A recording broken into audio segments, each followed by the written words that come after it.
Montana's news leader, this is the MTN 530 News. Tonight on the MTN 530 News, a deadly dose. Nearly 93,000 people have died nationally from a dangerous drug made to look like a prescription pill. We look at what's being done to curb the situation here in Montana. Plus, why it's important to give as the Montana Red Cross deals with some of its lowest donation numbers in 6 years and is in search for a specific blood type. Good evening, everyone. Thanks for wrapping up your week with us. I'm Jeanelle Slade. We'll have those stories in just a moment, but first. The stalemate between School District 2 and the city's educators has come to an end by an overwhelming 98% majority. Q2's Casey Conlon has the latest. The beginning of October finally brings good news for Billings teachers. After a months-long negotiation that bled 6 weeks into this new school year, the Teachers Union and School District 2 have ratified a new contract. The key term, it is 3 years long. It really gives a sense of security and stability to the staff. It's going to make everybody feel better about the district for 3 years, and I think we're going to, grow closer than farther apart. That's where they were last spring when the union wanted to have this year's agreement done. But SD2 Superintendent Greg Upham figured this round would take a while. I anticipated that this session of negotiations was going to be longer just because we were tackling some pretty hard topics, that being the severance package and the service credit. Those were without a doubt the biggest issues. The district wanted to drastically change the end of career benefits SD2 teachers have been told for decades to expect because of high long-range costs. In the end, the district agreed to continue to pay out all earned discretionary days, and the union agreed to a salary cap that both sides think will slow down future projections. There were changes that needed to be made, and both us and the district side agreed on some minor changes that are not of a great magnitude. I think it worked out well for the teachers. I think both sides compromised quite a bit. Was it a fair compromise? I think so. I think if you look at it, it's really a win for both sides. The contract includes a one-time essential worker bonus similar to what teachers received last year during the height of the COVID-19 pandemic. It also includes salary raises that continue to make Billings competitive compared to other AA districts. But the severance package has long been SD2's greatest recruiting tool, a job that's getting harder and harder every year. The number of FTE that we have and the number that we need that we don't have is probably our greatest challenge in assisting students with their learning. The union thinks this contract will help. I've always felt that Billings Public Schools has a great staff. It's one of the best places to live. It's one of the best places to get your kids educated. And I do think that this is a package that will attract younger staff into our district. And ensure its viability for generations to come. Casey Conlon, MTN News. They look like a prescription medication, but in reality, a new fake pill being ingested across Montana contains a drug 100 times more potent than morphine. That's why the DEA is rushing to warn everyone that one pill can kill. The DEA has seen an increase in overdoses from a fake pill that actually contains fentanyl and heroin. The agency is warning people about this with its One Pill Can Kill campaign throughout Montana and nationwide. There are more counterfeit pills being sold. These pills are made to look like fake Oxycontin, or they can be made to look like fake Xanax, Adderall. But the problem with these pills is that they're actually not pharmaceutical pills, but they're actually made up of fentanyl and heroin. Stacy Zinn is a resident agent in charge with the Drug Enforcement Administration and oversees all of Montana. She's concerned about the spike in fake deadly pills flooding in states like Montana. You've got drugs coming from the state of Washington, Salt Lake City, Denver, Detroit region. Borders are important, and it's not a political statement. It's just a fact of life. There's people that try to get into the United States to cause harm to us. Nationally, the DEA seized 9.5 million fake pills in the last 2 years, responsible for 93,000 deaths. Fentanyl or methamphetamine were used in those. In Montana, Zinn says agents have seized 9,000 fake pills with heroin, fentanyl, or carfentanil. The far left canister, you have a lethal dose of white heroin. The middle canister has a lethal dose of fentanyl, and then on the far right one is a lethal dose of carfentanil. Drug dealers sell in inner cities, suburbs, and rural communities, and over the internet and social media. And the pills are being marketed to teenagers.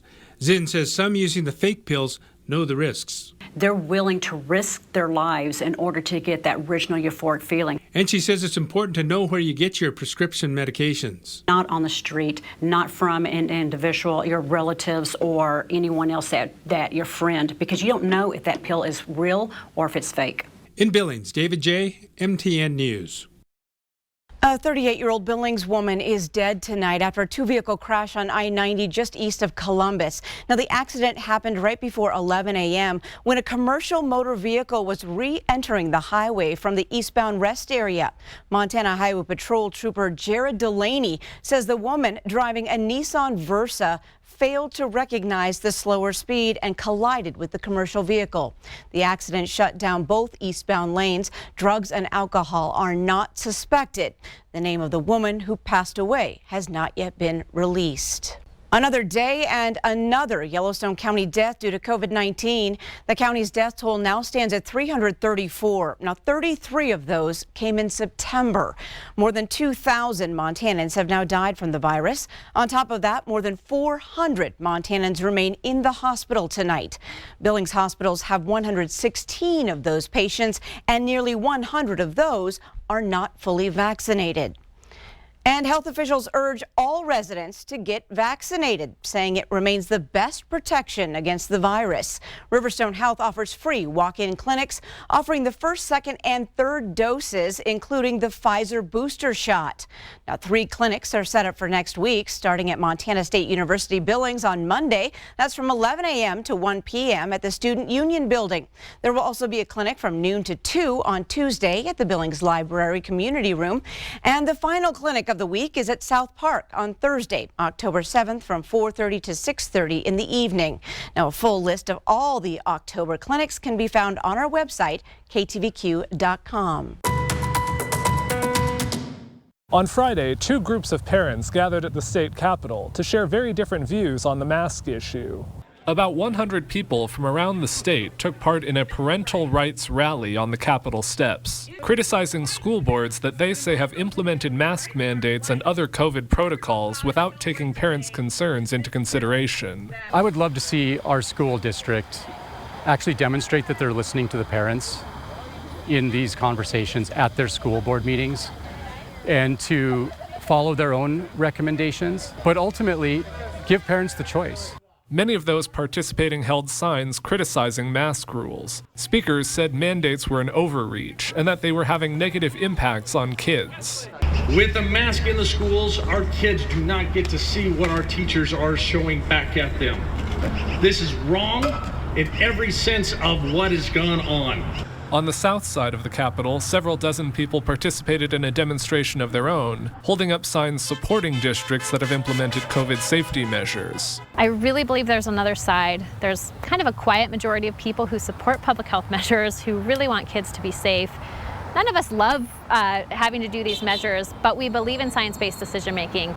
Those supporting masking said now isn't the right time to move away from those protective steps. We want to protect our health first, you know? You can't worry about your mental health if you're sick and if you've lost your life. In Helena, Jonathan Amberian, MTN News.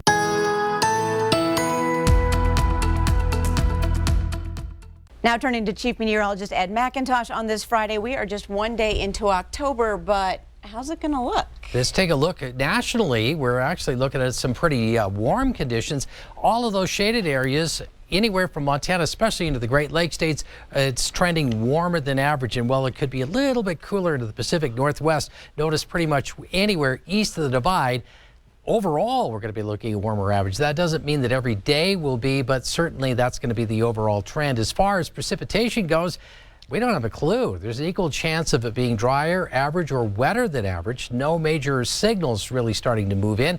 We'll just see how those weather systems move across the state. A look back to the month of September and the forecast coming up in a little bit.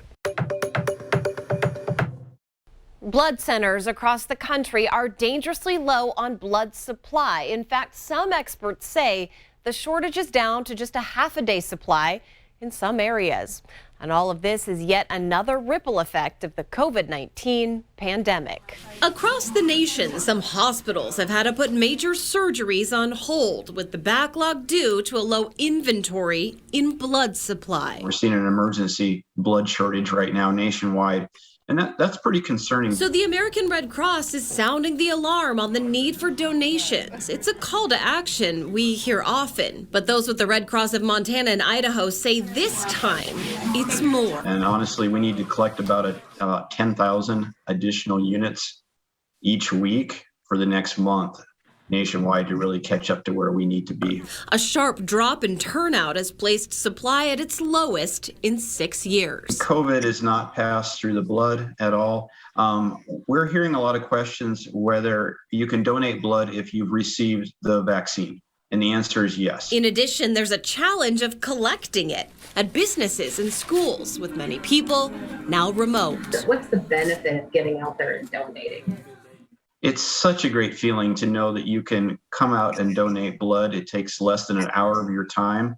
A single blood donation can save up to 3 lives. I mean, just think about that. How often can you donate less than an hour and know you walk out the door helping save potentially 3 lives? In Billings, Andrea Lutz, MTN News.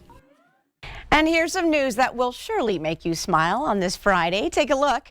Record-making cuteness at St. Vincent Healthcare during the month of September. Now, the hospital saw 154 babies come into the world, setting the record for babies delivered there in a single month. Now, that number tops the previous record of 150. Congratulations to all the new moms, dads, and families.